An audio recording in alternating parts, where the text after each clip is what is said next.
नमस्कार श्रोता, रेडियो कान्तिपुरको नियमित कार्यक्रम द हेडलाइन्समा यहाँलाई स्वागत छ। मेरो नाम हो अनिल। समसामयिक विषयमा छलफल गर्ने यो कार्यक्रम तपाईँ प्रत्येक दिन ठिकै समयमा सुन्दै आउनु भएको छ।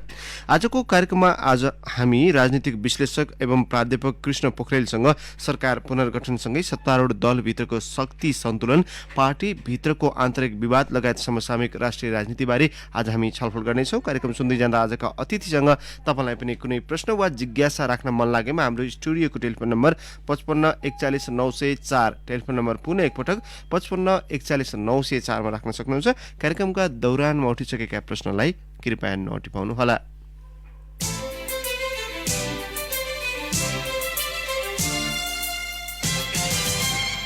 प्रधानमन्त्री केपी शर्मा ओलीले 3 नयाँ मन्त्री थपेर मन्त्री परिषद पुनर्गठन हिजो गर्नुभएको छ। उपप्रधानमन्त्री ईश्वर पोखरेललाई रक्षा मन्त्रालयको जिम्मेवारीबाट हटाएर प्रधानमन्त्री कार्यालयमा तान्दै रिक्त रहेका अन्य मन्त्रालयमा विष्णु पौडेल सहित अन्य 3 जना आफ्ना विश्वास पात्रलाई मन्त्रीमा नियुक्त गर्नुभएको छ। विष्णु पौडेललाई अर्थ, कृष्णगोपाल श्रेष्ठलाई शहरी विकास तथा लीलानाथ श्रेष्ठलाई महिला, बालबालिका तथा ज्येष्ठ नागरिक मन्त्रालयको जिम्मेवारी दिइएको छ।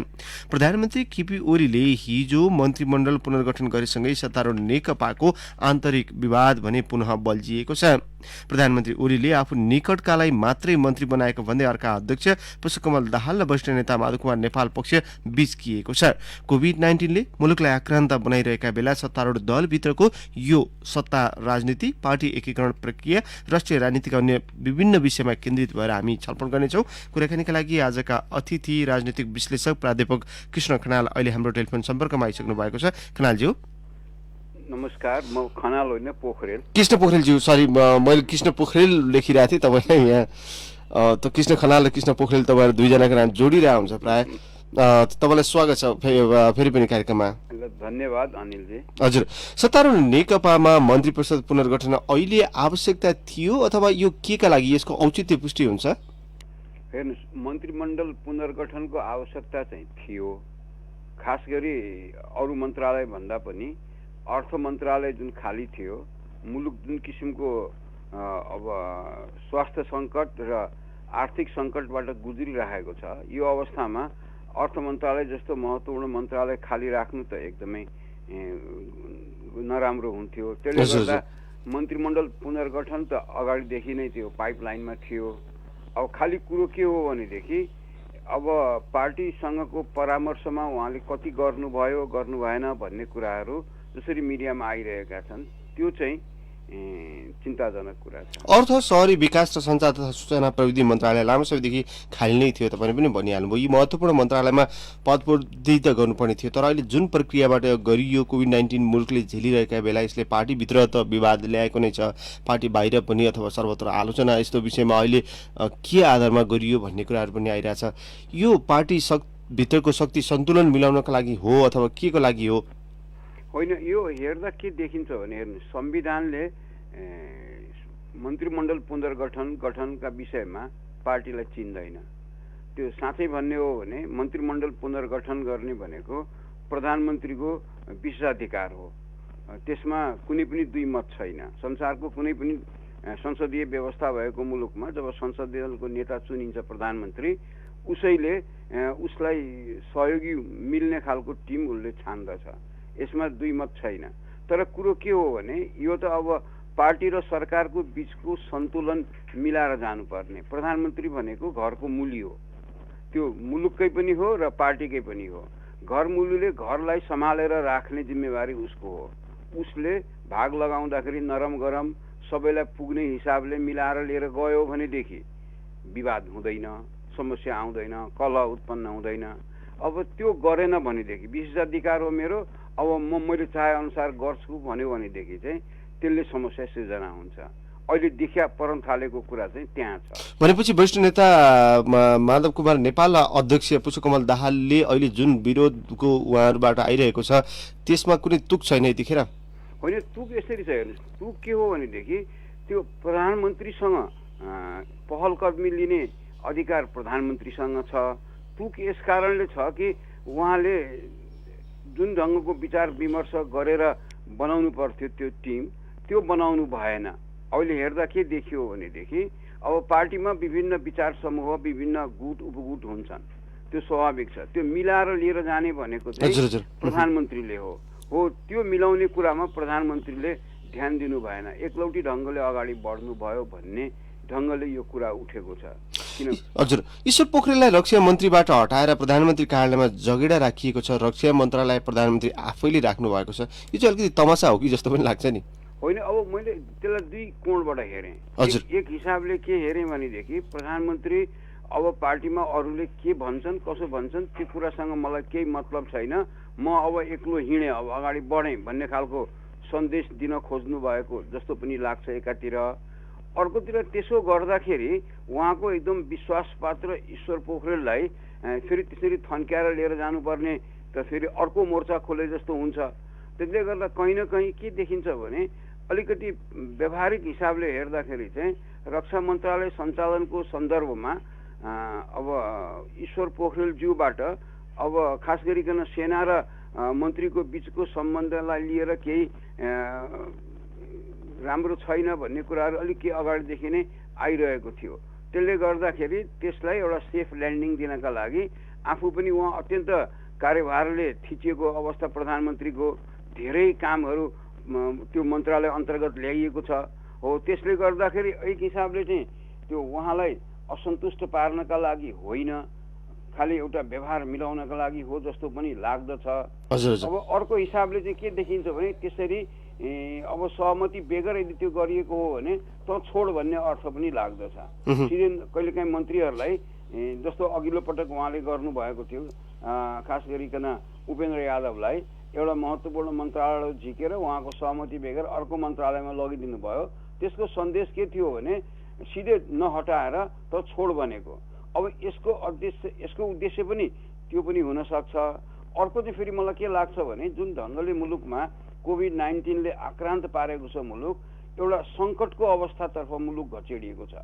त्यो सङ्कटको अवस्थातिर घचेडिएको हुनाले कहीँ स्वास्थ्य सङ्कटकाल त यो मुलुकमा लगाउन खोजिएको छैन र त्यो खोजिएको हो भनेदेखि त्यो रक्षा मन्त्रालयको जिम्मेवारी आफ्नो हातमा लिएर उहाँ अगाडि बढ्न खोज्नु भएको त होइन भन्ने पनि मेरो मनमा त्यो कुरा उठेको छ। अब संकेत देखिन्छ मुलुकमा स्वास्थ्य सङ्कटकाल त्यो जुन ढङ्गले कोभिड-19 बढिरहेको छ, सरकारको नियन्त्रणको, सरकारको आकलन भन्दा बाहिर, साँच्चै भन्ने हो भने जुन अनुपातमा PCR परीक्षण हुनुपर्ने हो त्यो बढाउने हो भने अहिले देखिएको भन्दा अझ भयावह परिदृश्य मुलुकमा आउन सक्छ।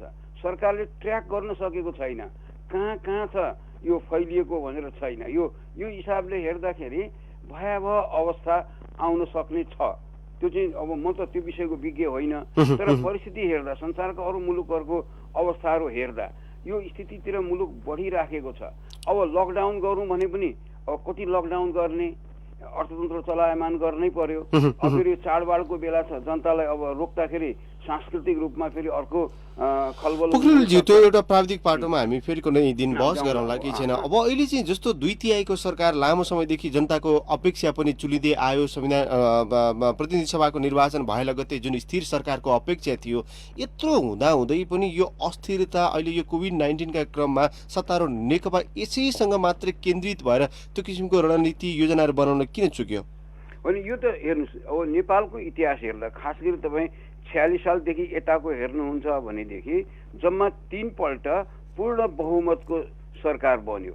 एउटा 48 मा बन्यो, एउटा 56 मा बन्यो र एउटा यही सरकार हो। फेरि अब ती तीनटामा पनि सबैभन्दा राम्रो एकदम ओइरो पहिरो भन्छ नि, जित पनि सानो होइन, ल्यान्डस्लाइड भिक्ट्री, 2/3 नजिक। यो त न भूतो न भविष्यतिको अवस्था हो। अब यो अवस्था फेरि कतिखेर आएको हो भने सामान्य सरकार परिवर्तनको अवस्था होइन, संविधान नयाँ बनेर त्यो संविधानले पनि विगतका संविधानहरूभन्दा फरक नयाँ मान्यता, सङ्घीयता, गणतन्त्र, धर्मनिरपेक्षता, समावेशिता, समाजवाद उन्मुख राज्य, यत्रा नयाँ मान्यताहरू स्थापित गरेको संविधानले त्यत्रो ठुलो बहुमत दिएर सरकार बनाउन नेकपालाई दियो। यो त के भने योभन्दा सुवर्ण अवसर कुनै पनि पार्टीको जीवनमा आउँदैन हो। यसलाई जुन ढङ्गले सञ्चालन गर्नु पर्थ्यो त्यो ढङ्गले सञ्चालन गर्ने विषयमा चाहिँ सरकार, खास गरिकन मैले हेर्दाखेरि प्रधानमन्त्री चुक्नु भयो भन्ने मैले बुझेको छु। कहाँनिर चुक्नुभयो? काम त अलिअलि भएको जस्तो पनि देखिन्छ होइन? अलिकति विकास निर्माणसँग सम्बन्धित कामहरू, यो कोभिड-19 राजनीतिक दाउपेच त चलिरहेछ, यो बिचमा पनि केही सकारात्मक कामहरू भएका देखिन्छन् कि कामै भएन जस्तो छ अपेक्षा अनुसार? होइन, त्यो त यसो छ, काम भएन भन्ने कुरो होइन, काम भएको छ।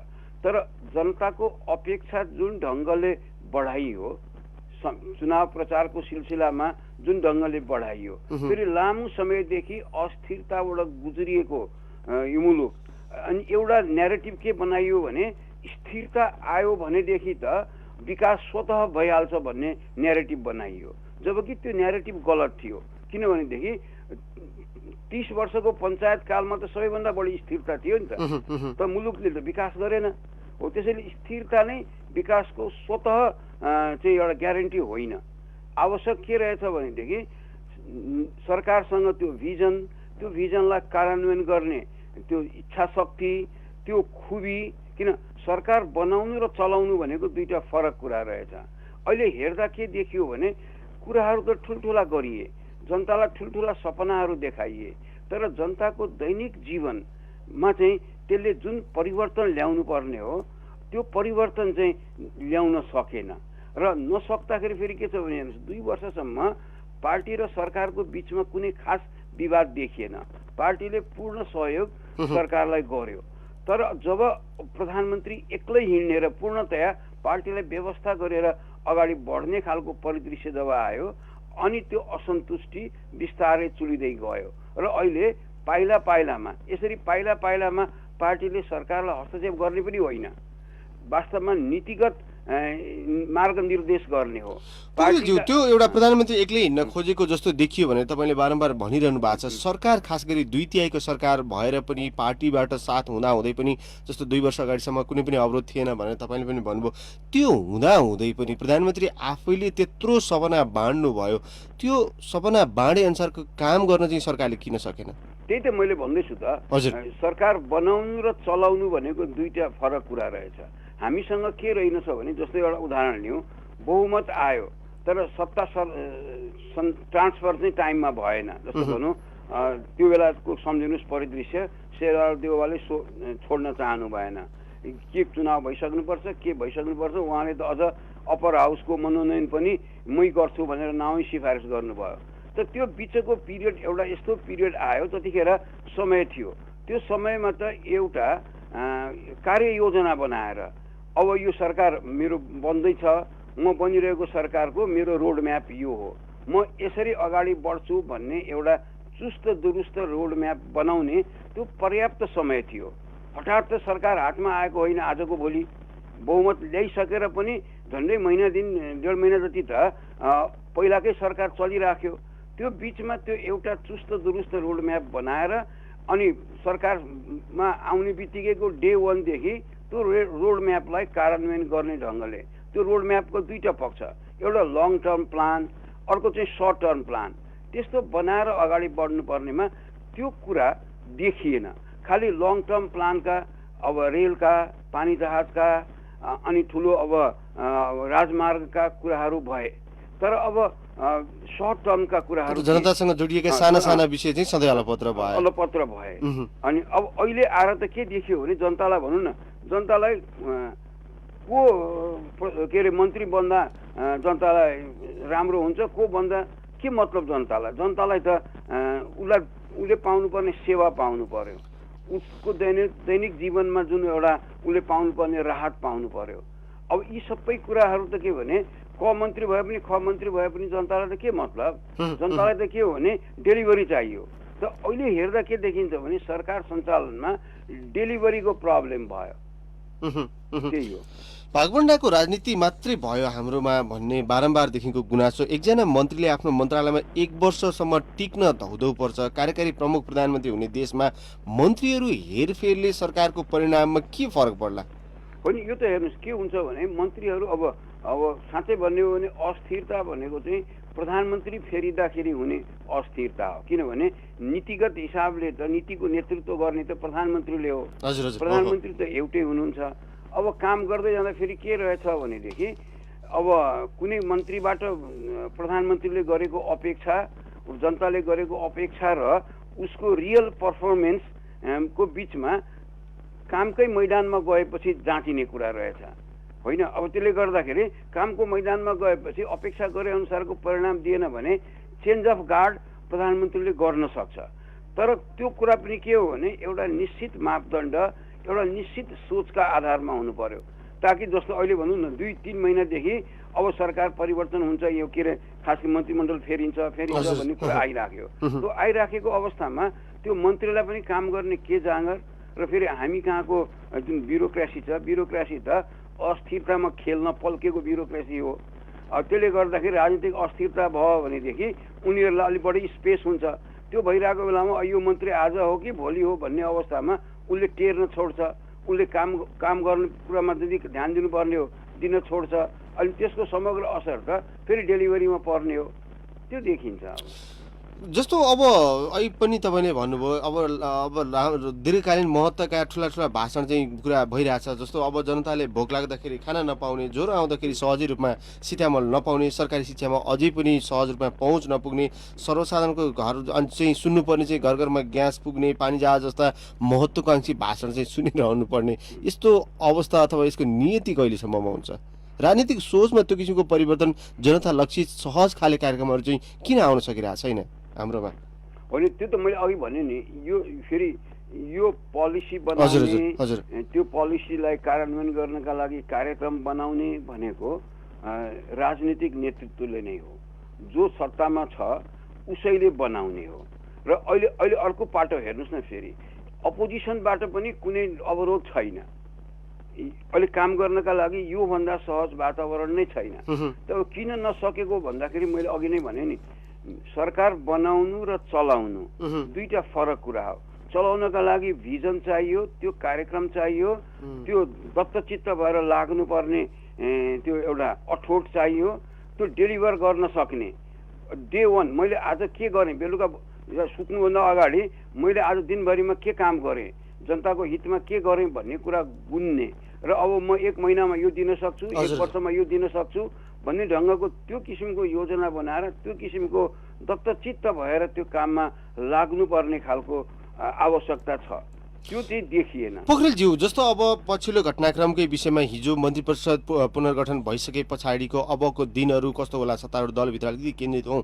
हिजो जुन किसिमले मन्त्री परिषद पुनर्गठन भयो, तपाईँले प्रधानमन्त्री एक्लै हिँड्न खोज्नुभयो भन्नुभयो, यो घटनाक्रमले पार्टीभित्र विवादको बिजारेपण फेरि सुरु गरेको हो? त्यो त देखियो। अहिले हेर्दा के देखियो भनेदेखि, एउटा साँच्चै भन्दाखेरि त्यो जुन प्रकारले अब प्रधानमन्त्रीले त्यो पार्टी विभाजन सम्बन्धी अध्यादेशै लिएर आइसक्नु भएको थियो र जुन ढङ्गले उहाँले त्यो बेला काम गर्दै हुनुहुन्थ्यो, के लाग्थ्यो भनेदेखि नेकपा कुनै पनि बेला फुट्न सक्छ। त्यो बिन्दुमा पुगेको नेकपालाई अब त्यहाँ भित्रका बिचका जुन नेताहरूको बुद्धिले भन्नु पर्यो, विवेकले भन्नु पर्यो, त्यो फुटको दैलोमा पुगेको नेकपालाई फिर्ता गरेर लिएर आए। 6 सदस्यीय त्यो एउटा कार्यदल बन्यो र त्यसले एउटा रोडम्याप अघि सार्यो र त्यसलाई कार्यान्वयन गर्ने भनेर अब पार्टीको सम्बन्धित निकायहरूमा छलफल भएर त्यसले एउटा मार्गनिर्देश गर्यो। त्यो मार्गनिर्देश गरेर के एक हिसाबले हेर्दाखेरि के हो भन्दाखेरि त्यो चाहिँ एकछिन युद्धविराम मात्रै भएको रहेछ, त्यो प्याचअप चाहिँ गरिएको रहेछ। अब त्यो प्याचअप पनि त्यस अनुसार अगाडि बढ्यो भनेदेखि त्यसलाई इमान्दारीपूर्वक कार्यान्वयन गर्दाखेरि त्यो विश्वास बढ्ने हो, त्यो देखिएन। अझ नयाँ कुरा त के भयो भने मन्त्रीमण्डल पुनर्गठनको दबाब अर्को अध्यक्षले दिइराखेको बेलामा प्रधानमन्त्रीले अर्को अध्यक्षको सबैभन्दा कमजोर जुन बिन्दु हो उहाँ त्यो कर्णाली प्रदेशमा चलखेलको प्रारम्भ गरिदिनु भयो। त्यो पनि मलाई लाग्छ एउटा नयाँ मोर्चा खोलेर आफूमाथिको यहाँ दबावलाई कम गर्न प्रधानमन्त्रीले चाहनु भयो। यो प्रधानमन्त्रीकै नियतमा अथवा प्रधानमन्त्रीकै चलखेलमा त्यसमा फरकै पर्दैन, किनभने सिधा कुरा के देखिन्छ भने को अघि सर्यो भन्दाखेरि प्रधानमन्त्रीकै विश्वास पात्र अघि सरे। उनीहरूले पनि के भने माथिबाटै सिग्नल आएर हामीले गरेको भने, स्वयं प्रधानमन्त्रीले पनि अर्का अध्यक्षसँग कुरा गर्दाखेरि हो मैले भने हुँ यो पनि भन्नुभयो उहाँले। त्यो भनिसकेको अर्थ त्यो गर्नुभयो। तर अब फेरि के भयो भने त्यो पासा उल्टो पर्यो। उल्टो कहाँ पर्यो भने त्यहाँ माधव नेपाल र यता बित्तिकै त्यहाँको समीकरण बदलियो। अनि बदलिएपछि अहिले फेरि अब त्यो बदलिएकोलाई फेरि ब्रेक गर्नका लागि उहाँले फेरि काठमाडौँ बोलाउनु भयो। समस्याको समाधान त्यहाँ भइसक्यो, तर त्यो भइसके पनि अब मेरै पहलमा भयो भन्ने सन्देश दिनका लागि फेरि काठमाडौँ बोलाइएको छ। भनेको कर्णाली प्रदेशको विवादको चुरो नै प्रधानमन्त्री केपी शर्मा ओली हो र उहाँकै कारणले गर्दाखेरि यो विवाद भएको छ। हो त्यसले त अझ त्यहाँ मात्रै गर्दैन। स्थिति के देखिने भयो भने त्यो सरेर बागमती प्रदेशमा आउन सक्ने, त्यो सरेर एक नम्बर प्रदेशमा आउन सक्ने स्पष्ट देखियो। देखिएपछि अनि अब यो त गलत बाटो भयो भन्ने ठानेर उहाँले फेरि त्यसलाई प्याचअप गर्नका लागि र अनि फेरि अब माधव नेपाल र प्रचण्डको बिचमा एक किसिमको जुन त्यहाँ सहमति भएर त्यो टेन्सन त्यहीँ रिलिज भइसकेको थियो। किनभने त्यो बोलाइएको संसदीय दलको बैठक थियो, त्यो बैठकमै सही गर्नेहरू नै नजाने भएपछि त त्यो बैठकै काम नलाग्ने भइसकेको अवस्था थियो। त्यहाँ एउटा प्याचअप भइसक्यो। त्यो प्याचअप भइसकेको कुरालाई अनि फेरि बोलाएर त्यो एक किसिमको सहमतिलाई भत्काउने योजनाबाट फेरि बोलाइएको छ। त्यसैले यो सबै कुरा के छ भन्दाखेरि प्रधानमन्त्री योजनामा नै यो सबै कुरा भइरहेछ। हो, तर योजना अनुसार भएको तर परिणाम गलत आयो। हजुर हजुर पोखरेलज्यू, तपाईँलाई केही बेर कार्यक्रममा रोक्नुपर्ने बेला भएको छ। अब हामी ब्रेकतर्फ जाँदैछौँ। ब्रेकपछि केही श्रोताका प्रश्नसहित हामी थप छलफल गर्नेछौँ। कृपया छोटो समयका लागि टेलिफोन सम्पर्कमा रहिदिनु न, म यहाँलाई आग्रह गर्दछु। कार्यक्रममा अहिलेलाई छोटो ब्रेक। ब्रेकपछि कार्यक्रममा यहाँलाई पुनः स्वागत छ। कार्यक्रममा आज हामीले राजनीतिक विश्लेषक प्राध्यापक कृष्ण पोखरेलसँग समसामयिक राष्ट्रिय राजनीति, खास गरी हिजो मन्त्री परिषद पुनर्गठनसँगै सत्तारूढ नेकपाको आन्तरिक किचलोका सम्बन्धमा केन्द्रित भएर छलफल गरिरहेका छौँ। पोखरेलज्यू, यहाँलाई पुनः स्वागत छ। धन्यवाद। धेरै श्रोताले प्रश्न टिपाउनु भएको छ, मेरा पनि केही बाँकी नै छन्। एकदमै संक्षिप्त जवाबको अपेक्षा गर्छु तपाईँसँग। अब चाहिँ नवीन शर्माले बखुन्डोलबाट सोध्नु भएको छ, सत्तारूढ नेकपाका उपाध्यक्ष वामदेव गौतमलाई न राष्ट्रिय सभामा जाने वातावरण बनाइयो, न मन्त्री बन्ने, किन यति धेरै अल्पत्र बनाइएको भनेर सोध्नु भएको छ। होइन, त्यो त अब कानुनले रोकेको छ, बनाउनु त बनाइसकेको छ नि, सभामा लगिसकेको छ। अब मन्त्री बनाउने कुरा त अहिले कानुन विचाराधीन भएको हुनाले त्यो अलपत्र पर्यो भन्नु पर्यो। यो कानुन पनि खास गरी यो दलहरूको चाहनामा भर पनि जस्तो चाहिँ राजनीतिक दलहरूले चाहे त्यही किसिमको निर्णय आउने यस अगाडिका नजिरहरू पनि छन्। कतै राजनीतिक यो चाहिँ नियत पनि लुकेको छ कि भन्ने आशयमा छ उहाँको प्रश्न छ। त्यो त सम्भव छ, किनभने हामी कहाँको न्यायालयमा राजनीतिक प्रभाव पर्दैन भन्न सकिँदैन। पनि अवस्थामा परेको पनि देखिएको छ। त्यसले गर्दा त्यो छैन भनेर नकार्न सकिँदैन। चुडामणि भट्टराईले सोध्नु भएको छ, रतुवामाई 9 मोरङबाट, सुदर्शन रेग्मीले स्वयम्भूबाट, दिलीप कुमार चौधरीले सप्तरीबाट, सीताराम कोइरालाले मोरङ विराटनगरबाट सोध्नु भएको छ। प्रधानमन्त्रीले पार्टीका शीर्ष नेता अध्यक्ष दाहालसँग एउटा सहमति गर्ने, अर्कै कार्यान्वयन गर्ने, अरूको इसारामा चाहिँ चल्नै नखोज्ने, पार्टीमा सहमति प्रयासको आधारमा चाहिँ चल्नै नसक्ने प्रधानमन्त्रीको कारणले गर्दाखेरि पनि यस्तो समस्या आएको हो भनेर सोध्नु भएको छ उहाँहरूले। त्यो त हो नै। सिधा कुरा के हो भनेदेखि अब उहाँमा एउटा इगो प्रब्लम छ। उहाँको इगो प्रब्लम भनेको मभन्दा जान्ने, मभन्दा योग्य, मभन्दा क्षमतावान अरू कोही छैनन्। सल्लाह लिनका लागि योग्य र क्षमतावानसँग लिने हो। अब यस्ता नेताहरूसँग के लिने भन्ने खालको त्यो सुपिरिटी कम्प्लेक्स उहाँमा छ, त्यसैको परिणाम हो यो। पुरुषोत्तम पोखरेलले सोध्नु भएको छ चापागाउँबाट, युवराज गेवालीले भोजपुरबाट, बलबहादुर राईले झापाबाट, बाबुराम भट्टराईले बुढीगण्डकीको आयोजनामा नेकपा अध्यक्ष र कांग्रेस सभापतिले ठूलो रकम खाएको, भ्रष्टाचार गरेको भनेर आरोप लगाउनु भएको छ। यो पुष्टि नभए मृत्युदण्ड भोग्न समेत तयार छु भनेर सार्वजनिक रूपमा भनिसक्नु भएको छ। किन यस्तो भ्रष्टाचार हुन्छ मुलुकमा भनेर सोध्नु भएको छ उहाँहरूले। होइन, त्यो त हेर्नुहोस्, भ्रष्टाचार किन हुन्छ या के छ भन्ने कुरा प्रश्न अब मेरै समकालीन मभन्दा पछिका नेताहरूलाई मैले चिनेको छु, जो अब मन्त्री भइसक्दाखेरि पनि पाटनको गल्लीमा मोटरसाइकल पनि नछिल्ने गल्लीमा बस्ने नेताहरूको अहिले काठमाडौँको बसाइ हेर्नुहोस्, रोपनी जग्गामा भव्य घरहरू छन्। तिनको सोर्स देखाउनु पर्दैन, जसको राजनीति बाहेक अरू कुनै पेसा छैन। राजनीति बाहेक अरू कुनै बन्द व्यापार कुनै पेसा भयो, त्यो देखिएको प्रष्ट कुराहरू छ। खालि के हो भनेदेखि प्रमाण नहुने कुरा आफ्नो ठाउँमा छ, त्यसतिर खोजबिन नभएको आफ्नो ठाउँमा छ। करप्सन यत्रो चुनावमा यत्रो खर्च हुन्छ, कहाँबाट आउँछ? हजुर हजुर हजुर पोखरेलज्यू, कार्यक्रममा समय दिनुभयो, आफ्नो विचार राखिदिनुभयो, यहाँलाई धेरै धेरै धन्यवाद। धन्यवाद। यहाँलाई पनि मेरो कुरा धेरै वर्षपछि राख्न दिनुभयो, त्यसको लागि धन्यवाद। हजुर, हवस् त आजको लागि कार्यक्रमको समय यहीँ सकिएको छ। कार्यक्रममा आज हामीले राजनीतिक विश्लेषक प्राध्यापक कृष्ण पोखरेलसँग मन्त्री परिषद पुनर्गठनसँगै सत्तारूढ दलभित्रको आन्तरिक विवाद लगायत समसामयिक राष्ट्रिय राजनीतिबारे केन्द्रित भएर छलफल गऱ्यौँ। कार्यक्रममा प्रश्न टिपाउने र सुनेर साथ दिने तपाईँ श्रोतालाई धेरै धेरै धन्यवाद। फरक प्रसङ्ग र अतिथि लिएर कार्यक्रममा भोलि हामी फेरि आउनेछौँ। आजको कार्यक्रमबाट न्युज डेस्कका सबै सहकर्मी सहित प्राविधिक साथी नवराज भण्डारी र सागर खड्का सहित म अनिल परियार बिदा माग्छु। नमस्कार।